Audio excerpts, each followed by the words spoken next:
అన్ని రకాల వస్త్రాలపై up to 70% discount.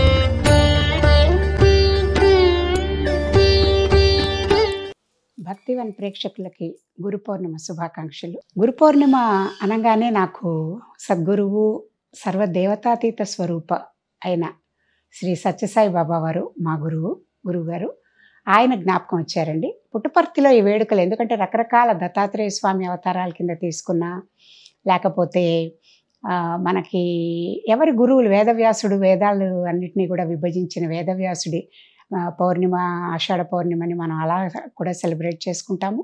ఎవరి గురువుని వాళ్ళు సంస్మరించుకునే గురు పౌర్ణిమ చాలా విశేషమైనది. అంటే భగవంతుణ్ణి చూపించేది గురువు కాబట్టి ఆ రోజు మనకి ప్రత్యేకంగా గురువులోనే భగవంతుణ్ణి చూసుకోవడము, తర్వాత ఆ గురువు ద్వారా భగవంతుడిని ఎలా చేరాలి అనే మన సాధనకు కూడా ఉపయోగపడేటట్టుగా ఉన్న గురువుని స్మరించుకోవడం అనేది కనీసం మన బాధ్యత. అంటే గురువు మనకి ఇచ్చిన ఉపదేశానికి కానీ మనకి చేసిన మేలు, ఉన్న స్థితి నుంచి ఉన్నత స్థితికి మనది చేపట్టి తీసుకుని వెళ్ళిన గురువుకి మనం అందించుకునే ఒక కృతజ్ఞతా భావంతో చేసుకునే పూజ, మానసిక పూజ అవ్వచ్చు, బాహ్యంగా మనం గురువుకి చేసుకునేది అవ్వచ్చు. అట్లా మాట్లాడుకున్నప్పుడు పుట్టపర్తిలో అసలు గురు పౌర్ణిమ వేడుకలు నిజంగా ఎంత అద్భుతంగా కన్నుల పండుగగా జరుగుతాయంటే మాటల్లో చెప్పలేమండి. చాలాసార్లు గురు పౌర్ణిమకి కూడా పుట్టపర్తిలో ఉండడం జరిగింది. ఉండి స్వామివారు సశరీరంగా అక్కడ ఉన్నప్పుడు సత్యసాయి బాబా వారు అక్కడ గురు పౌర్ణిమ విశేషాలన్నీ ఎలా ఉండేవో ఒక్కసారి అంటే చరిత్ర చరణం తర్వాత నాకొక్కసారి నా మనోపలకంలో మా గురువుగారిని అక్కడ జరిగే వేడుకల్ని గుర్తు చేసుకునే అవకాశం కలిగింది. ఆ సందర్భంగా పుట్టపర్తిలో పొద్దున సాయంత్రం కూడా ఒక షెడ్యూల్ ఉంటుంది. పొద్దున మనకి సుప్రభాతంతో మొదలవుతుంది. అంటే మామూలుగా అయితే మందిరంలో సుప్రభాతం ఉంటుంది రోజు పొద్దున. ఓంకారము 21 సార్లు ఓంకారం చేసి తర్వాత సుప్రభాతం ఈశ్వరాంబ తనయ అని చెప్పేసి స్వామి మీద రాసిన సుప్రభాతంతో ఆ రోజు మొదలవుతుంది అనమాట. ఈసారి ఏమవుతుంది మనకి గురు పౌర్ణమిలో అంటే మందిరంలో కాకుండా సాయి కుల్వంత్ హాల్లో మనకి పొద్దున సుప్రభాత దర్శనము, తర్వాత వేద పఠనం ఉంటుంది.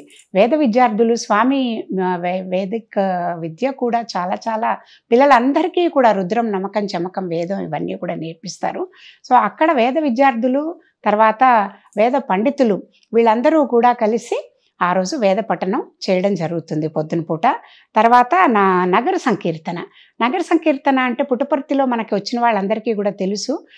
గేట్లోంచి ప్రశాంతి నిలయంలోకి ఎంటర్ అవ్వగానే మనకి గణేష్ గుడి ఉంటుంది. ఆ గణేష్ గుడి దగ్గర నుంచి కూడా స్వామి మందిరం అంతా కుల్వంత్ హాల్ చుట్టూరా ఆ లేడీస్, జెంట్స్, ఎందుకంటే అక్కడ ఒక డిసిప్లిన్ ఏముంటుందంటే ఆడవాళ్ళు వేరేగా మగవాళ్ళు వేరేగా, అంటే కొంచెం డిస్టెన్స్ మెయింటైన్ చేస్తూ దర్శనంకి వచ్చినప్పుడు కూడా ఒకవైపు మగవాళ్ళు ఒకవైపు ఆడవాళ్ళు మధ్యలో పాత్ స్వామికి వదిలేసేది ఉంటుంది. అట్లాగే ఇక్కడ కూడా ఆ రోజు కూడా మనకి ఏ సేవ చేసినా ఏ కార్యక్రమం చేసినా కూడా ముందు లేడీస్ అందరూ వెళ్తూ ఉంటారు.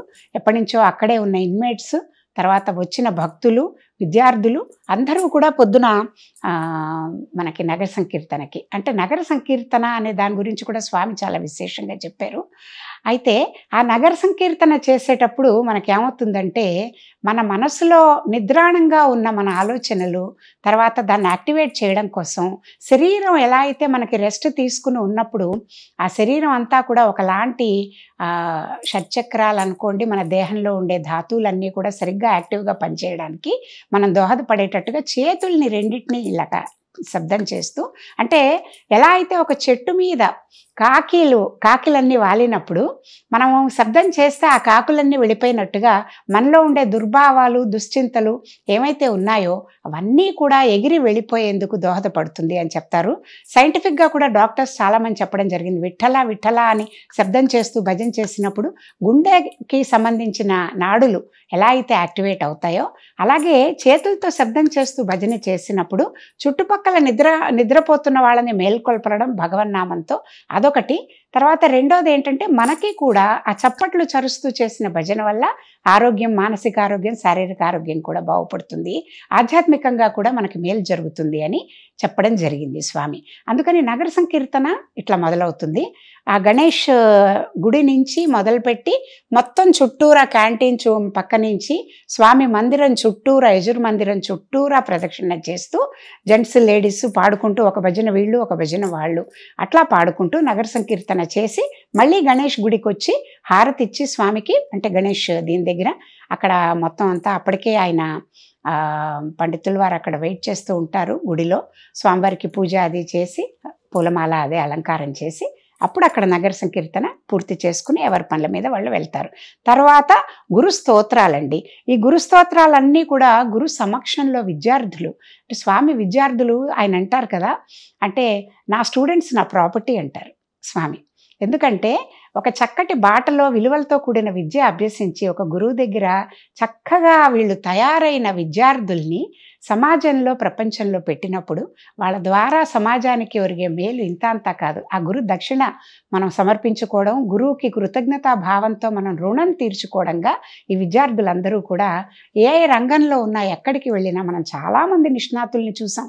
ప్రెసిడెంట్లు, ప్రైమ్ మినిస్టర్ల దగ్గర నుంచి కూడా ఎంతమంది స్వామి సమక్షంలో వచ్చి ఆయన దగ్గర ఆయన విలువలతో కూడిన విద్యని కానీ, ఎడ్యుకేర్ కానీ, హాస్పిటల్ కానీ, మెడికల్ ఫెసిలిటీస్, తర్వాత వేద పోషణ ఇట్లాంటివన్నీ చేస్తూ కూడా ఎట్లా వాళ్ళందరూ వచ్చి చూసి చాలా ఆశ్చర్యకరంగా ఈ రోజుల్లో కూడా మనకి ఈ విద్య సాధ్యమా, ఇలా విద్య బోధించడం ఒక గురుకులంలో లాగా సాధ్యమా అని అందరూ కూడా మెచ్చుకునేటట్టుగా స్వామి విద్యార్థుల్ని తీర్చిదిద్దారు. ఆ రోజు విద్యార్థులందరూ కూడా స్వామికి గురు స్తోత్రాలు చేస్తారండి. రకరకాలుగా గురు స్తోత్రాలన్నీ చేస్తూ కీర్తిస్తారనమాట. తర్వాత భజన ఉంటుంది. ఏ కార్యక్రమం అయినా ప్రతిరోజు కూడా పుట్టపర్తిలో పొద్దున భజన కార్యక్రమం ఉంటుంది, సాయంత్రం కూడా భజన కార్యక్రమం ఉంటుంది. అంటే భగవన్ నామంని మనం ఆ భజనకు కూడా ఒక ఫార్మాట్ ఉంటుంది సత్యసాయి దీంట్లో. మొదట ఎప్పుడు గణేష్ భజనతో మొదలవుతుంది. తర్వాత గురు భజన, తర్వాత అమ్మవారి భజన. ఎందుకంటే శివశక్తి స్వరూపం స్వామి అని చెప్తారు కదా, మనం ఏ పని చేయాలన్నా మనకు కావాల్సిన ఎనర్జీ అనేది దాన్ని యాక్టివేట్ చేసుకోవాలి. కాబట్టి అమ్మవారి స్వరూపంగా మన లోపల నిద్రాణంగా ఉన్న శక్తిని ఉద్దీపింప చేసుకోవడానికి, అలాగే ముందర వినాయకుడేమో మన మూలాధార చక్రంలో ఉన్న వినాయకుడిని మనం యాక్టివేట్ చేసుకుంటే అక్కడి నుంచే జాగృతమైన మన కాన్షియస్నెస్ సహస్రారం వరకు మన ప్రయాణంలో మనకి తోడ్పడుతుంది. అందుకని ముందు గణేష్ భజన, తర్వాత గురు భజన, తర్వాత అమ్మవారి భజన, ఈ మూడు ముందు ఆర్డర్లో ఉంటాయి. తర్వాత ఇంకా సర్వదేవతా స్వరూపాలైన రాముడు, కృష్ణుడు, శివుడు, అమ్మవారు, తర్వాత అన్నీ పూర్తయ్యాక చివరిగా మటుకు మళ్ళీ ఎట్లా అయితే వినాయకుడు భజనతో మొదలవుతుందో అలాగే భజన ఎప్పుడూ కూడా షణ్ముఖుడు మన సుబ్రహ్మణ్య స్వామి భజనతో భజన కార్యక్రమం ముగుస్తుంది. తర్వాత ఓం తత్సత్ అనే మంత్రం చెప్పుకుంటూ ఆ విభూతి మంత్రం కూడా చెప్పుకుని ఆ తర్వాత అందరూ విభూతి స్వీకరించడం జరుగుతుంది. ఇది భజన కార్యక్రమం. ఆ భజన కార్యక్రమంతో పొద్దున కార్యక్రమం ముగుస్తుంది. అలాగే సాయంత్రం కూడా మళ్ళీ ఏంటంటే సాయంత్రం మళ్ళీ స్వామి రావడము దర్శనంకి, ఆ తర్వాత మనకి సాయంత్రం దర్శనం అంతా వచ్చి సాయి కుల్వంతాల్లో ఇది చేశాక తర్వాత ప్రసాద వితరణ, తర్వాత భజన, మళ్ళీ భజన కార్యక్రమంతోనే మొదలవుతుంది. స్వామి ఉండంగా స్వామి దర్శనంకి వచ్చి అక్కడంతా అందరి మధ్యలో తిరగడం, స్వామి డిస్కోర్స్ ఉండడం, పిల్లలు ఎవరైనా కూడా, పిల్లలు కానీ వచ్చిన గెస్టులు కానీ కూడా కొంచెంసేపు మాట్లాడడం గురువు మీద అట్లాంటివి. ఆ తర్వాత భజన కార్యక్రమం ప్రసాద వితరణతో ముగిసేదనమాట. అయితే స్వామి మహాసమాధి తర్వాత ఒక చిన్న సాయంత్రం కార్యక్రమంలో మటుకు ఒక చిన్న మార్పు జరిగింది.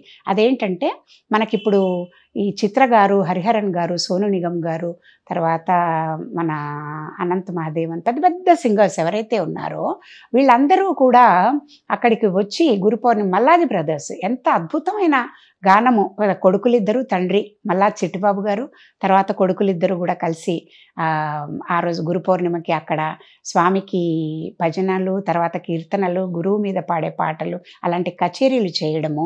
బాలమురళీ కృష్ణ గారు అయితేనేంటి, వీళ్ళందరూ పెద్ద పెద్ద సంగీతంలో నిష్ణాతులు. అలాగే మనకి సినీ రంగంలో కానీ, భజన సాంప్రదాయంలో ఉన్న వాళ్ళు కానీ ఆల్ ఓవర్ ఇండియా బయట నుంచి కూడా ఎవరున్నా వాళ్ళది వచ్చి కచేరీ పెట్టడము ఇప్పుడు. ఆ తర్వాత స్వామి అప్పుడు ఉన్నప్పుడు ఇచ్చిన వాక్య విభూతి ఏదైతే ఆయన స్పీచ్లు అది ఇచ్చారో అలాంటివి మనకు ఏవి ద్వారా స్వామి పిక్చర్ పెట్టి దాని ద్వారా అక్కడ ప్రజెంట్ చేయడము, ఆ తర్వాత ప్రసాద వితరణ, భజన, మళ్ళీ సాయంత్రం భజన, దీంతో ఇప్పుడు ముగుస్తోందనమాట. ఇది పుట్టపర్తిలో మనకి గురు పౌర్ణిమ రోజు జరిగే విశేషాలు. దీంతో పాటుగా ఒక్కసారి నాకు గురు పౌర్ణిమకి వెళ్ళినప్పుడు స్వామి ఇచ్చిన అనుగ్రహ భాషణం, ఎందుకంటే గురు బోధ అసలు ఏం చేస్తున్నారు మనకి, గురువు దగ్గరికి వెళ్ళడము, బాహ్యంగా మనం ఏదో పూజ చేసుకోవడము, వాళ్ళకి కృతజ్ఞత చూపించడం ఇంతేనా మనం చేయాల్సింది అంటే అలా కాదు. గురువు ఏం చెప్పినా కూడా స్వామి ఒకసారి గురు పౌర్ణిమ స్పీచ్లో మాట్లాడుతూ ఏమన్నారంటే, మీరు దేవుడి కోసం ఎక్కడెక్కడో వెతుకుతున్నారు, గురువు కోసం ఎక్కడెక్కడో వెతుకుతున్నారు. బాహ్యంగా కనిపించే గురువు మీకు ఎంతసేపు ఎన్ని రకాలుగా మీకు సహాయపడగలడు. మీకు కావాల్సింది ఏమిటి? మనస్సు అంటే 3H. 3H ఏంటి? హెడ్, హార్ట్, తర్వాత హ్యాండ్స్. ఈ 3 యూనిటీ. అలాగే థాట్, వర్డ్ అండ్ డీడ్, ఈ 3 యూనిటీ. అంటే మనస్యేకం వచస్యేకం కర్మణ్యేకం మహాత్మన. స్వామి ఎప్పుడూ రెగ్యులర్గా రిఫర్ చేస్తూ ఉంటారు. మనస్సన్యత్ వచస్సన్యత్ కర్మణ్యన్యత్ దురాత్మన అన్నారు. అంటే ఆలోచన ఒకటి, చెప్పేదొకటి, చేసేదొకటి ఉన్న వాళ్ళకి అసలు ఆ unity of thought, word, deed ఎక్కడుందండి? అయితే స్వామి అంటారు, లోపల నీకు ఏది ఆలోచన వచ్చిందో, ఆలోచన సద్భావాలు, సచ్చింతలు ఏదైతే ఉన్నాయో దాన్ని నువ్వు చెప్పు. అంటే నాకు ఒక భావన కలిగింది, ఆ భావన ప్రకారం నేను చేస్తాను అని చెప్పు. ఆ ఏ భావన అయితే కలిగిందో, ఏది చేస్తానని చెప్పావో దాన్ని చేసి చూపించు. ఇది త్రికరణ శుద్ధి. అలా త్రికరణ శుద్ధి ఉన్న వాళ్ళకి వాక్శుద్ధి. ఈ సందర్భంగా కూడా నాకు ఒకసారి ఇంటర్వ్యూలో చెప్పిన మాట కూడా జ్ఞాపకం వస్తుందండి. మాకు స్వామివారు నా జీవితంలో 3 సార్లు దర్శన స్పర్శన సంభాషణ భాగ్యము, తర్వాత పలుసార్లు కూడా అనుగ్రహము, తర్వాత పాద నమస్కారాలని, బ్లెస్సింగ్స్ అని అలాంటివి ఇవ్వడం కూడా జరిగింది. అవన్నీ నేను ఎప్పటికీ కూడా నా జీవితంలో ముఖ్యమైన కొన్ని గంటలు, జీవితంలో ఇంత ప్రయాణంలో ముఖ్యమైన గంటలు, గుర్తుంచుకోవాల్సిన గంటలు ఏమైనా ఉన్నాయా అంటే స్వామితో గడిపిన ఆ అనుభవం కానీ, ఏమంటారు, ఆ మధుర క్షణాలు గుర్తు చేసుకున్నప్పుడల్లా కూడా ఒకలాంటి ట్రాన్స్లోకి వెళ్ళిపోతాం. అంటే వైకుంఠంలో ఉన్నామా, కైలాసంలో ఉన్నామా, ఎక్కడున్నాం మనం అంటే సాక్షాత్తు భగవత్ స్వరూపం అయిన స్వామి ఈ విధంగా సశరీరంగా రూపు తీసుకుని మన దగ్గరికి వచ్చినప్పుడు, బాడీ తీసుకుని ఆయన దగ్గర మనం ఉండి డైరెక్ట్గా, అంటే ఇప్పుడు పురాణాల్లో, ఉపనిషత్తుల్లో వీటన్నిటిలో మనం వింటూ ఉంటాం, మునులు భగవంతుడిని ఆయన తపస్సు చేసి భగవంతుడిని సాక్షాత్కారం చేసుకున్నారని, భగవంతుడు సాక్షాత్కారం అయ్యాక వాళ్ళకి కలిగిన అనుభవాలన్నీ కూడా శిష్యులకి, తర్వాత వాళ్ళకి కూడా చెప్పారని. అలా కాకుండా ఇప్పుడు డైరెక్ట్గా సాక్షాత్కారం అవ్వడానికి భగవంతుడే గురువు రూపంలో వచ్చి మనకి ప్రతిరోజు ఇంటా వెంట జంట ఉంటూ మనకు వెళ్ళినప్పుడు కూడా ఇంత బోధ చేస్తున్న గురువుగారు సమక్షంలో ఏది విన్నా కూడా అమృత తుల్యమే కదండి. ప్రతి మాట ఆయన చెప్పింది కూడా ఆచరణ యోగ్యం. అలాగే పిల్లలకు కూడా ఎన్నో విద్యార్థులందరికీ కూడా ఎంతో చెప్తారు. తర్వాత డివోటీస్కి ఎన్నో చెప్పారు. చెడు మార్గంలో పయనిస్తున్న వాళ్ళని ప్రేమగా, వాళ్ళని ట్రాన్స్ఫర్మేషన్ దిశగా ఎన్నో చెప్పారు. అలాగే ఆ గురు పౌర్ణిమ రోజు మేము వెళ్ళినప్పుడు ఈ మనస్సు గురించి, తర్వాత ఆలోచన విధానం ఎలా పెట్టుకోవాలి, త్రికరణ శుద్ధి ఎలా, త్రిదళం త్రిగుణాకారం అని ఎలా అయితే మనం శివుడికి మనం బిల్వ దళం సమర్పిస్తాము, ఆ 3 దళాలు ఏమిటి అని చెప్పారు. సత్వరజస్తమో గుణాలు అనుకోవచ్చు, లేకపోతే థాట్, వర్డ్, డీడ్ అనుకోవచ్చు. ఏదున్నా కూడా అన్నీ కలిపి స్వామికి, భగవంతుడికి 3 ఒకటేగా చేసి సమర్పించినప్పుడు భగవంతుడు ప్రీతి చెందుతాడు. నీ హృదయం కూడా నిర్మలంగా ఉంటుంది. అట్లాంటి హృదయ పీఠం మీద నువ్వు భగవంతుడిని నిలుపుకున్నప్పుడు ఆయన నీకు సాక్షాత్కరించడానికి వేరేగా ఏం ఉండదు. నువ్వే ఆ భగవంతుడు దీనిలాగా అయిపోతావు, అందరిలో కూడా ఆ దివ్యత్వాన్ని చూడగలుగుతావు అని స్వామి చెప్పారు. అలాగే నేనే గురువుని, నన్ను పూజించండి అని చెప్పేసి స్వామి ఎప్పుడు చెప్పరండి. ఆయన ఏమంటారు, నువ్వే గురువువి, నీకేంటి. ఇప్పుడు ప్రపంచంలో దత్తాత్రేయ స్వామి చెప్పినట్టుగా 24 గురువులు, ఏది చూసినా యూనివర్స్ ఇస్ ఎ యూనివర్సిటీ అన్నారు స్వామి. గురువు అనేది ఎక్కడో లేడు, నీ దగ్గరే ఉన్నారు, నీ లోపల ఉన్నారు. అలాగే స్వామి ఆ రోజు చెప్తూ ఏమన్నారు, త్రిమూర్తులు బ్రహ్మ విష్ణు మహేశ్వరులు ఎవరైతే ఉన్నారో ఆ 3 కూడా నీలోనే ఉన్నాయి. విష్ణుమూర్తి అంటే ఇప్పుడు నువ్వు ప్రజెంట్, అంటే ఇప్పుడు సస్టైన్ చేయడానికి ఉన్న విష్ణుమూర్తి ఎవరైతే నువ్వు అనుకుంటున్నావో, నీ గుణాలన్నీ కూడా కరెక్ట్గా ఉండి నువ్వు ఆ ధర్మ మార్గంలో వెళ్తూ ఉన్నప్పుడు, నీ గుణాలని శాంటిఫై చేసుకున్నప్పుడు, ప్రజెంట్ని శాంటిఫై చేసుకున్నప్పుడు, కర్మలు శాంటిఫై చేసుకున్నప్పుడు నీకు నువ్వే విష్ణువువి, నీ ఆలోచనలే విష్ణు స్వరూపం, నువ్వే విష్ణుడు అయిపోతావు. అలాగే నీ ఆలోచన ఎప్పుడైతే వచ్చిందో అది సక్రమంగా ఇదిగా దాన్ని పట్టుకుని దాన్ని నువ్వు ఆచరించినప్పుడు నువ్వు బ్రహ్మవవుతావు. అలాగే చెడ్డ ఆలోచనలన్నింటినీ నువ్వు నెగేట్ చేసుకుని నీలోంచి నువ్వు నిర్మూలించినప్పుడు నువ్వు శివుడు అవుతావు. బ్రహ్మ విష్ణు మహేశ్వరులు నీకంటే అన్యంగా వేరే ఎక్కడున్నారు, నీలోనే ఉన్నారు. అది గ్రహించుకో.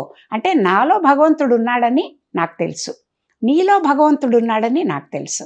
కానీ నీలో భగవంతుడు ఉన్నాడని నువ్వు తెలుసుకోమని చెప్పడానికే నేను వచ్చాను అన్నారు స్వామి. అంటే ఆయన ఏం చెప్తున్నారు మనకి, భగవంతుడు అంటే ఎక్కడో నీకంటే అన్యంగా లేరు, గురువు అంటే నీకంటే ఎక్కడో అన్యంగా లేరు.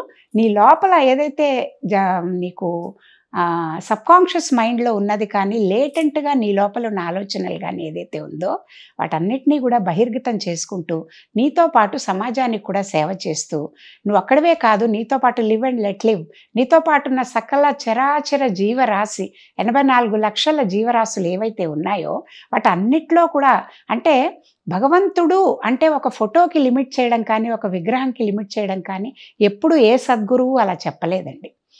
స్వామి కూడా ఎప్పుడూ అలా చెప్పరు. అంటే అందులో కూడా భగవంతుడు ఉన్నాడు, కానీ అదే భగవంతుడు కాదు అంటారు. విగ్రహం ఒకటే భగవంతుడు కాదు, అందులో కూడా భగవత్ శక్తి ఉంది. కానీ భగవంతుడికి రూపం లేదు. సర్వత్రా ఉన్న భగవంతుడిని నువ్వు ఎక్కడని చూస్తావు? ఇక్కడ ఉన్నాడు అక్కడ లేడని నువ్వు ఎట్లా చెప్తావు? ప్రతి చోట ఇంచించు ఉన్నారు భగవంతుడు అని. ప్రతి కణంలో భగవంతుడు ఉన్నప్పుడు, ఆ శక్తి ఉన్నప్పుడు, ఎక్కడా లేని పదార్థమే లేనప్పుడు నువ్వేం చూడాలి? నీ దృష్టి మార్చుకోవాలి అని. దృష్టి మారితే సృష్టి మారుతుంది అని స్వామి ఎప్పుడూ కూడా చెప్తూ ఉంటారు. అలాగే స్వామి ఆ రోజు మాట్లాడుతూ యూనిటీ, ప్యూరిటీ, డివినిటీ గురించి చెప్పారండి. కానీ స్వామి అంత ఫోర్స్గా ఆ మూడిటి గురించి చెప్తూ ఈరోజు ఇవి చాలా కనిపించడం తక్కువైపోయింది అందరిలో, యూనిటీ, ప్యూరిటీ, డివినిటీ. ఎందుకంటే ముందు యూనిటీ ఉంటే అందరిలో, అక్కడి నుంచి మీకు ప్యూరిటీ వస్తుంది. ఎందుకంటే అందరిలో ఉండేది ఒకటే అని సంఘటితంగా టీం వర్క్ లాగా పనిచేసుకోవడం, అందరిలో ఉన్న భగవంతుని చూడడానికి ట్రై చేస్తూ అందరూ మనవాళ్లే, మనకంటే అన్యంగా ఎవరు లేరు అని గ్రహించడం, ఇవన్నీ ఉన్నప్పుడు యూనిటీ నుంచి ప్యూరిటీ వస్తుంది. Purity of thought, word, deed. అక్కడి నుంచి డివినిటీ కనిపిస్తుంది. అంటే భగవత్ తత్వం అంటే ఇదే ప్రేమ. ఆ ప్రేమ, అందరిలో ఉన్న ప్రేమని, అందరినీ ప్రేమగా చూడడం, అందరిలోనూ ప్రేమని దర్శించగలగడం, ప్రేమ ద్వారా అందరితో కలిసి మమేకమై ముందుకెళ్తూ ఉండడం. సో యూనిటీ, ప్యూరిటీ, డివినిటీ ఆ మూడు ఉండాలి అసలు భక్తుడికి కానీ ఎవరికైనా కూడా. కానీ ఈరోజు ఈ మూడు లేకుండా కమ్యూనిటీ అయిపోతుంది. చాలా వేదన కలిగిందండి ఆ మాట. స్వామివారు అంత కన్సర్న్తో, అంత బాధతో చెప్తున్నప్పుడు అయ్యో ఎక్కడికక్కడ మనం ఎలా చేసుకుంటున్నాం. ఇప్పుడు నాకెప్పుడు ఈ సందర్భంగా నాకు ఒకటే గుర్తొస్తుంది. ఇప్పుడు మన వాళ్ళు, మన ఫ్యామిలీలో మన పిల్లలో, మన బంధువుల పిల్లలో యుఎస్ వెళ్తారండి. యుఎస్ వెళ్ళినప్పుడు వాళ్ళు ఏం చేస్తారు, ఫస్ట్ అక్కడికి వెళ్ళాక ప్రపంచంలో ఉన్న అందరూ కూడా అక్కడ ఉంటారు కదా, అన్ని దేశాల వాళ్ళు ఉంటారు కదా. అప్పుడు వాళ్ళు ఏం చేస్తారు, స్పేస్లోకి వెళ్ళారనుకుందాం ముందు, యుఎస్ సంగతి తర్వాత. స్పేస్లోకి వెళ్ళినప్పుడు ఇవన్నీ దాటి మొత్తం ప్రపంచం నుంచి కూడా, భూమి నుంచి కూడా అంత పైకి వెళ్ళినప్పుడు ఆ పైనుంచి చూసినప్పుడు కనిపించే ఒక్కొక్కటి వాళ్ళకి ఎంత అద్భుతంగా కనిపిస్తుందో. అప్పుడు అసలు వాళ్ళు మనుషులా కాదా, మనతో ఉన్న వాళ్ళు ఒకళ్ళు ఇద్దరు అని అనుకుంటారు తప్ప ఇండియన్నా, అమెరికన్నా, లేకపోతే జర్మనా, అలాంటి ఫీలింగ్స్ అసలు ఉండవండి. వాళ్ళ టీం ఏదైతే 4 వెళ్ళారో, 5 ఆ 5 కూడా వాళ్ళు ఒక హ్యూమన్ బీయింగ్స్. వీళ్ళు కూడా ఒక మనలాగే అందరూ ఉన్నారు అని అనుకుంటారు తప్ప అక్కడికి వెళ్ళాక అసలు పీపుల్ అనే ఒకటే భావన, కోఎగ్జిస్ట్ అవుతున్నారు మనతో అనేదే ఉంటుంది తప్ప ఇండియన్, జర్మన్, అమెరికన్ అనే వివక్ష ఉండదు. అట్లాగే అక్కడి నుంచి మళ్ళీ అమెరికాకి వెళ్ళిన వాళ్ళని చూద్దాం. అక్కడికి వెళ్ళినప్పుడు వాళ్ళు ఏమనుకుంటారు, అబ్బా ఇంతమంది ఇన్ని దేశాల వాళ్ళు ఇక్కడ ఉన్నారు, మన ఇండియన్స్ ఎవరైనా కనిపిస్తే బాగుండు అనుకుంటారు. సరే, ఇండియన్స్ కనిపించారు. ఇండియన్స్ కనిపించాక చాలా హ్యాపీ అవుతారు. అట్లీస్ట్ నార్త్ ఇండియా నుంచో, ఈస్ట్ నుంచో, వెస్ట్ నుంచో, సౌత్ నుంచో ఇండియన్ ఒక అతను ఉన్నాడు అని హ్యాపీ అయ్యారు. అక్కడి నుంచి మళ్ళీ తర్వాత ఏం చూస్తారు, అబ్బా సౌత్ ఇండియన్ అయితే బాగుండు, మళ్ళీ సౌత్ ఇండియన్ కనిపించాడు అనుకోండి, తెలుగువాడైతే బాగుండు. ఎందుకంటే తెలుగువాడైతే తెలుగు వాళ్ళు మన మాతృభాషలో మాట్లాడుకుంటాం, మన కల్చర్ అవన్నీ ఒకటే ఉంటాయని. ఆ తర్వాత ఏమనుకుంటాడు, వెజిటేరియన్ అయితే కనుక వెజిటేరియన్ అయితే బాగుండు, ఆ తర్వాత బ్రాహ్మణ్ అయితే బాగుండు, ఆ తర్వాత మళ్ళీ అందులో ఇన్ని శాఖలు, ఇన్ని ఉన్నాయి డివిజన్స్. బ్రాహ్మిన్స్లో మళ్ళీ వైదికులు, నియోగులు, తెలంగాణీలు, మధ్వులు, ఇవన్నీ రకరకాల శ్రీ వైష్ణవులు, వీళ్ళలో ఎవరైనా మావాడైతే బాగుండు. ఎక్కడికి ఎండ్ అవుతున్నాం మనం అంటే డివిజన్. ఈ సందర్భంగా స్వామి ఇంకో స్పీచ్లో మాట్లాడుతూ, నాకు నీడిల్ అండ్ సిజర్స్లో నీడిలే చాలా ఇష్టము, సిజర్స్ అసలు నాకు ఇష్టం లేదు. ఎందుకు? సిజర్స్ ఎప్పుడు కట్ చేస్తూ డివైడ్ చేస్తూ పోతుందిట. నీడిల్ ఏం చేస్తుంది? దగ్గరికి తీసుకొచ్చి కుడుతూ ఉంటుందిట సూది. అంటే నిజంగా ఎంత అద్భుతంగా చిన్న చిన్న ఎగ్జాంపుల్స్ ద్వారా స్వామి ఎంత బాగా చెప్పారండి. అలాగే ఈ డివిజన్ అనేది కమ్యూనిటీ అనేది డివిజను పొలిటీషియన్స్కిను మనని విడగొట్టి వాళ్ళ లబ్ధి కోసం వాళ్ళు వాడుకోవడానికి ఉపయోగపడేదే తప్ప, మానవత్వంతో మనము సొసైటీలో ఉన్న అందరూ కలిసి జీవించాలంటే ఉండాల్సింది ఈ కమ్యూనిటీ కాదండి. అది స్వామి ఆ రోజు చాలా వేదనతో unity leads to purity leads to divinity leads to ఏంటి, ఇంకేం లేదు దాని తర్వాత. డివినిటీ అంటే నువ్వే దేవుడు అయిపోతున్నావు, దైవం అయిపోతున్నావు. కానీ ఈనాడు అనుకోకుండా ఇట్లాంటి కమ్యూనిటీ అనేది ఎక్కువైపోతుంది, దాన్ని మీరు వర్జించాలి. అలాగే మీరు ఏ దేశంలో ఉన్నా, ఎంత సాధించినా, ఏం చేసినా, ఎంత చదివినా, ఎంత పండితుడైనా, ఎంతమంది మీకు గౌరవం ఇచ్చినా, ఎక్కడెక్కడికి వెళ్ళినా, ఎన్ని సాధించినా దైవాన్ని మరవద్దు.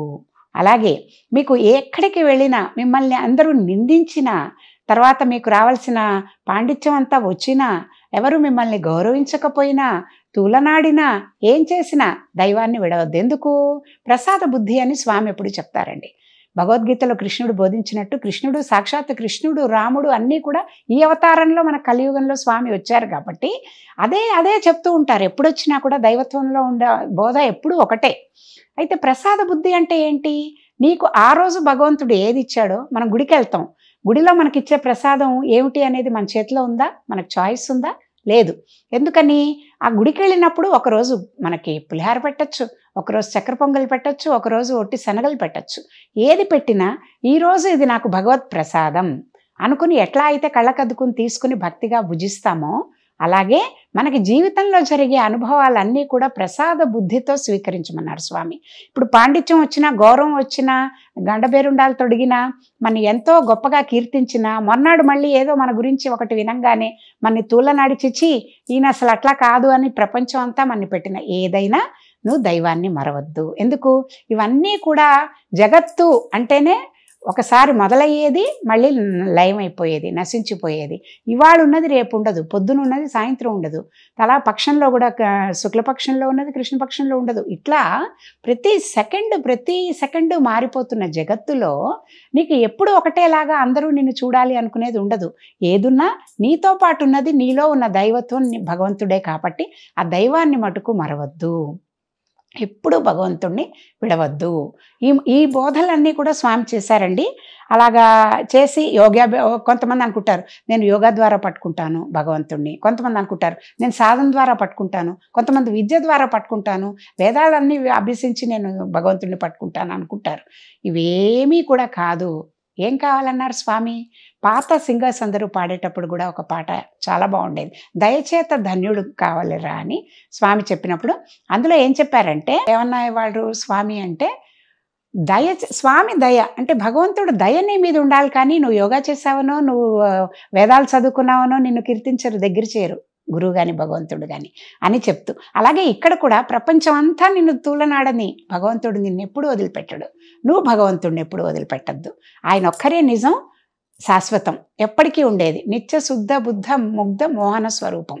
ఆయనని పట్టుకుని నువ్వు మిగతా ప్రపంచం గురించి అంతా పక్కకి పెట్టిన నాడు నీలో ఉన్న గురువుని, నీ గురువులో ఉన్న గొప్పతనాన్ని, అలాగే వీటి ద్వారా భగవంతుడిని చేరేందుకు నీలో ఉన్న భగవంతుడిని కూడా నువ్వు దర్శించుకోగలుగుతావు అని చెప్తూ చాలా చక్కటి సందేశం ఆ రోజు ఇవ్వడం జరిగింది. కొన్ని విషయాలు, ఎందుకంటే స్వామి మాట్లాడే 30-40 నిమిషాలు కనీసం మాట్లాడేది మొత్తం కూడా సారం ఏమిటి అని చూసుకుంటే కనుక రకరకాల టాపిక్స్ స్వామి తీసుకుని ఆ రోజు చెప్పడం జరిగింది.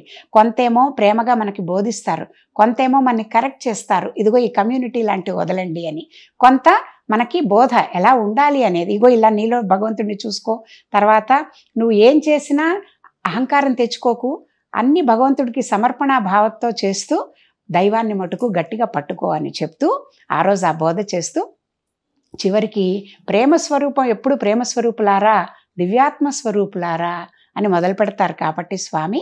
అలాగే అందరినీ ప్రేమిస్తూ అందరిలో ఉన్న దివ్యాత్మని దర్శిస్తూ స్వామి ఆ రోజు ప్రేమ ముదిత మనసే కహో రాము రాము రామ్, ఆ పాట చాలా స్వామి రెగ్యులర్గా పాడతారు. ఆ భజన చేస్తూ ప్రేమ ముదిత మనసే కహో రాము రాము రామ్, రామ రామ రామ రామ రామ రామ అనే భజన పాడి అందరి చేత కూడా పాడించి చక్కగా ఆ రోజు 2 చేతులు ఎత్తి అందరినీ ఆశీర్వదించి ప్రసాద వితరణ చేసి ఆ రోజు గురు పౌర్ణిమ పూర్తి చేసుకోవడం జరిగిందండి. ఇది బహుశా 88లో అనుకుంటాను, అప్పుడు నేను వెళ్ళినప్పుడు దర్శించిన గురు పౌర్ణిమలోని విశేషాలు. కానీ కొన్ని ముఖ్యమైన పాయింట్స్ అయితే ఇంకా గుర్తున్నాయి. వర్బాటం మొత్తం నాకు 40 నిమిషాల స్పీచ్లో ప్రతి నిమిషం మనము మళ్ళీ చెప్పడం అనేది అయితే అంత గుర్తు ఉండకపోయినా ముఖ్యమైన సారాంశం అయితే ఇది. ఈ గురు పౌర్ణిమ వస్తోంది కాబట్టి మనకి రేపు 10వ తారీఖు ఆషాఢ పౌర్ణిమ సందర్భంగా మా గురువుగారు అంటే మన సత్యసాయి బాబా వారు విశ్వగురువుగా ఆయన చెప్పిన బోధలు, అక్కడ జరిగే కార్యక్రమాలు మరొక్కసారి గుర్తు చేసుకుని మీ అందరితో కూడా అనుభవాలు పంచుకునే అవకాశం ఇచ్చిన భక్తివన్ యాజమాన్యానికి సహస్ర వందనాలు.